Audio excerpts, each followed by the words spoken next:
Channel. তো আজকে যাচ্ছি আমরা রবীন্দ্র সদন, চলো যাই। আমরা চলে এসেছি ট্রেন স্টেশন। তো আমরা ট্রেনে উঠে পড়েছি। তোমরা দেখতে থাকো। নগর ট্রেন থেকে নেমে গেছি দমদমে। দমদম থেকে আমরা মেট্রো ধরে যাচ্ছি আমরা রবীন্দ্র সরোবর। চলো রবীন্দ্র সদন থেকে দেখি।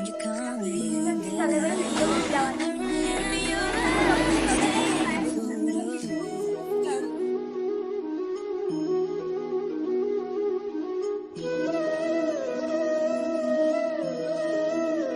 ওই যে ওই পার থেকে আমরা এইবারে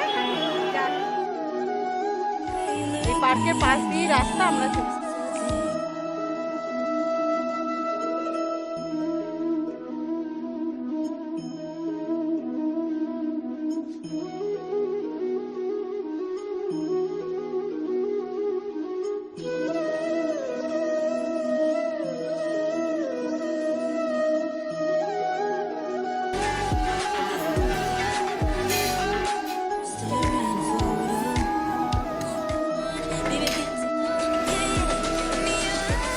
আমাদের বিরিয়ানি এসে গেছে, মাটির হাড়ি বিরিয়ানি এসে যাচ্ছে গোবিন্দ।